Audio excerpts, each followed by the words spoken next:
Hi, I'm Mark, and welcome to this video of 20 mining tips. Now in this video, I'm going to show you 20 different ways that you can improve the quality and efficiency of your mining. So let's get started. Now, if we walk up on our pretty little mine entrance here, you can see a bunch of signs. And the signs are the things you want to do before you go down into the mine. Now the first one is to make a pretty little mine entrance. Do you have to do that? No, but it makes me happy, so. 1B is to bring a stack of raw wood.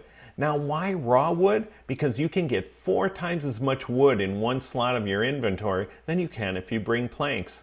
So I recommend the raw wood for making torches and towering up and making crafting tables and all sorts of stuff. Also, bring a stack of food.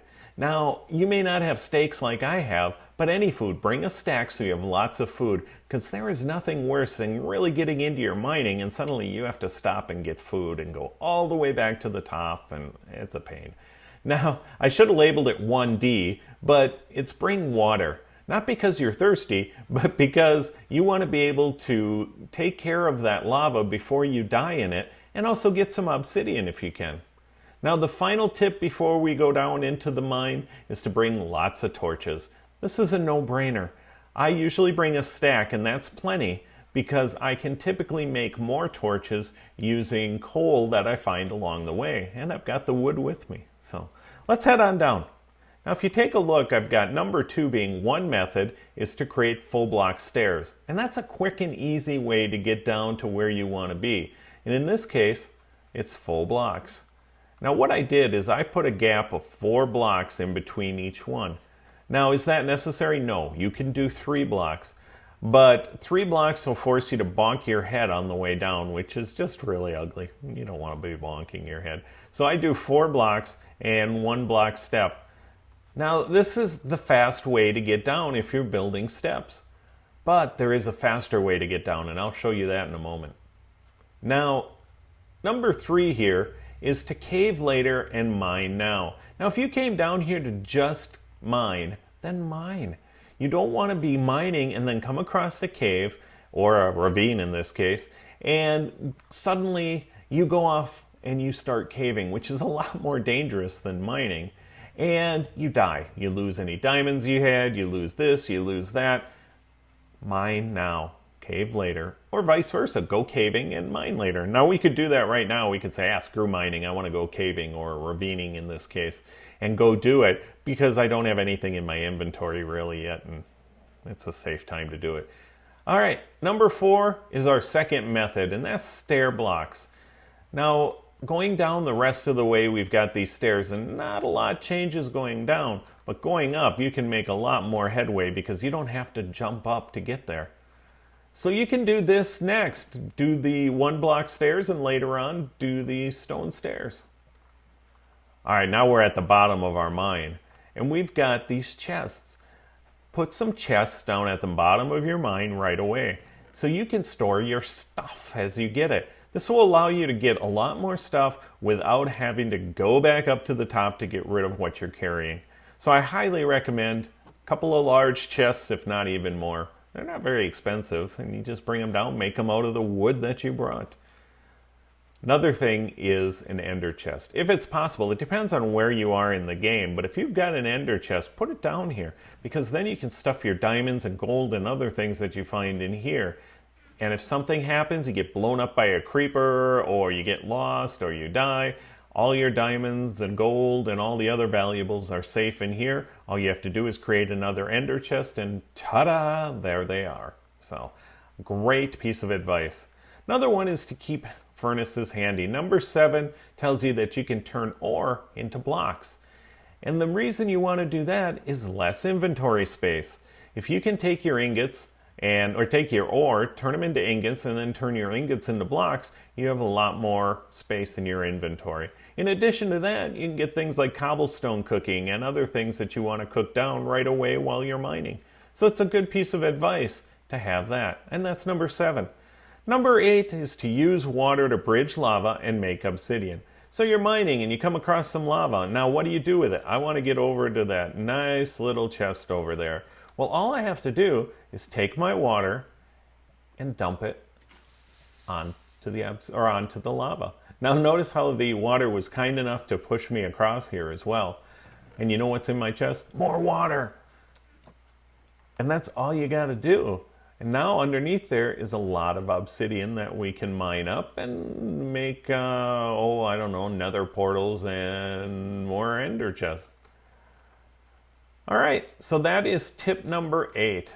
Now tip number 9 is to torch around light level 0. Now this is going to go against some people's strategies for lighting, but what I do is I go down here when it starts to get dark, I torch. When it starts to get dark, I torch. Now notice there's a definite pattern to it. Now if we go down here, watch what happens in our lighting levels. Take a look at light.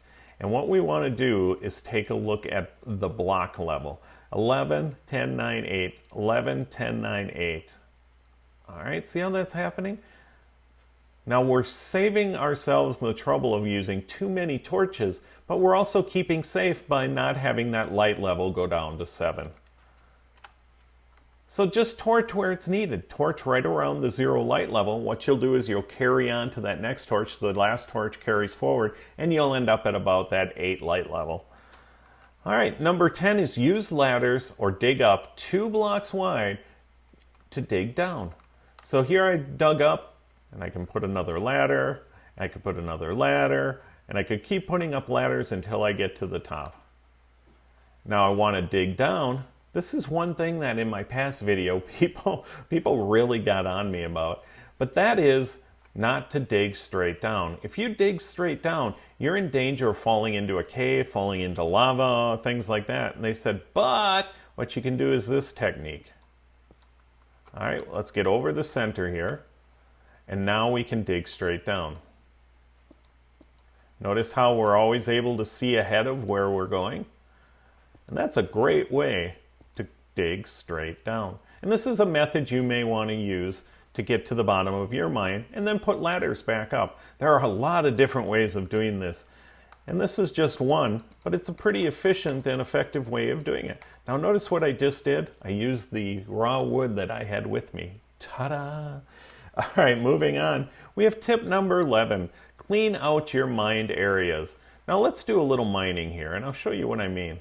Let's just get some stuff. Oh, that's right, I'm in creative mode, so I can get a lot of stuff. We'll just do this. All right, we've got our cobblestone, and here's where we had been mining out. Now what I would recommend is closing this up. Throw a torch in there so mobs don't spawn, and then just close it up. Now you're thinking, why do you want to do that? Well, 2 reasons. One is it looks a lot nicer, and that appeals to my sense of prettiness. And then the other reason is as you're going down, you don't have to stop and go, was that a cave? Or, oh, let me look. Oh, no, that was where I was mining before. All right? It's just a way of keeping things a little cleaner and neater. Do you have to do it? No.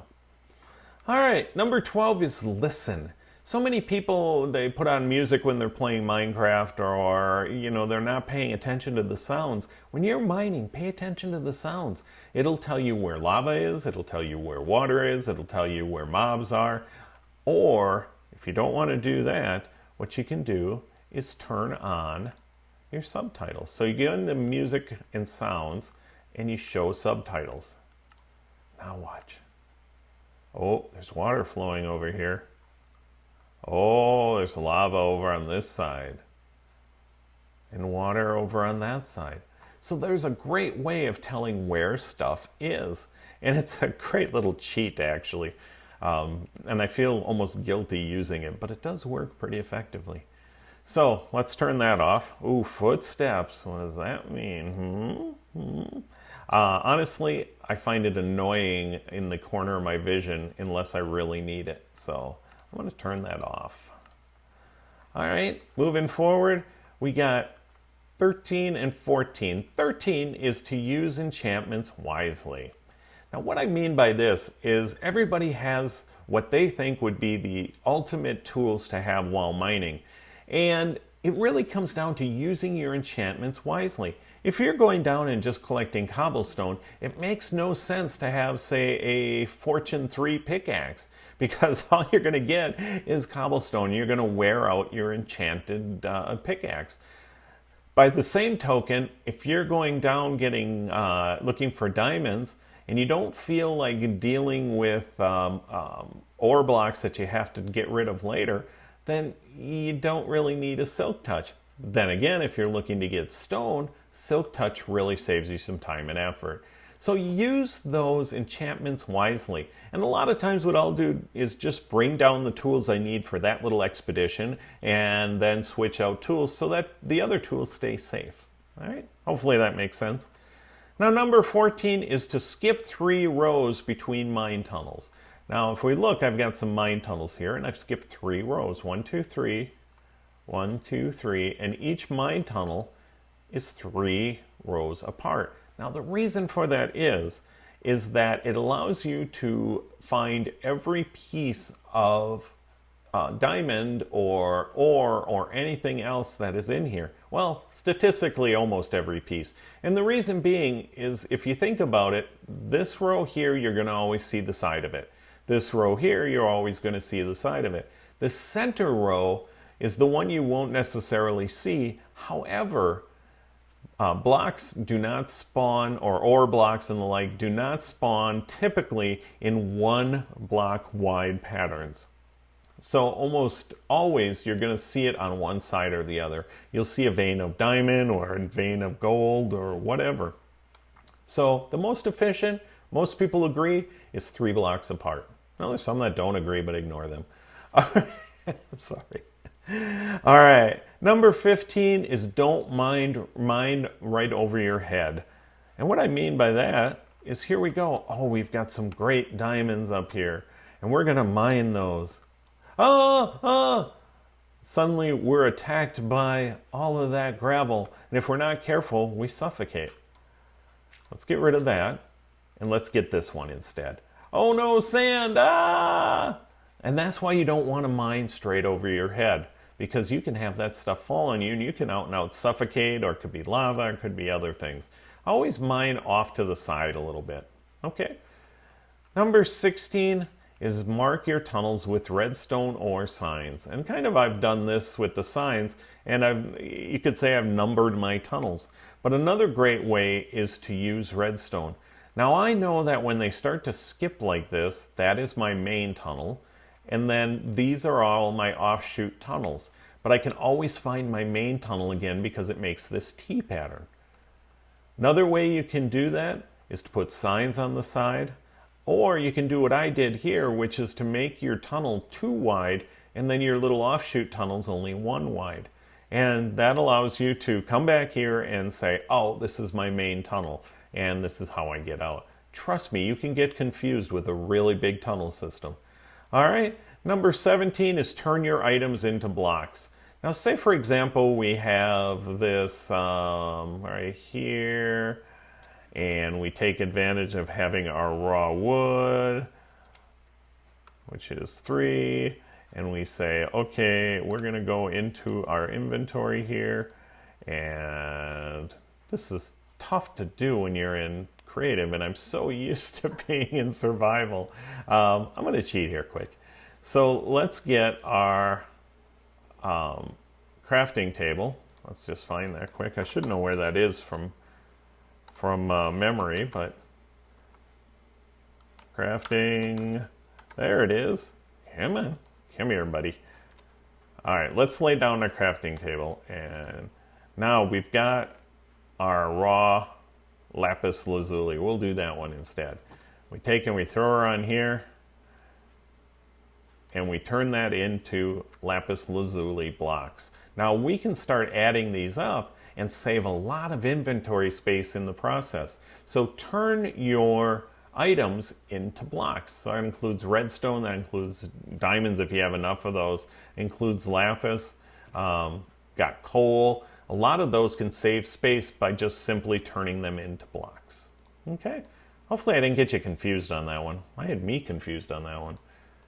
Let's get these out of the way. And let's move on. Now this next one here is to look at where your feet are when you mine down. Now if you look at my feet, they are at 11, which makes my head at 12. Those, theoretically, are the best spots for mining for diamonds. So pay attention to where your feet and your face are, and that will almost guarantee that you're going to find some diamonds along the way. Now, are people going to argue with me about this? Dang straight they will. Everybody's got a feeling of where the best place is.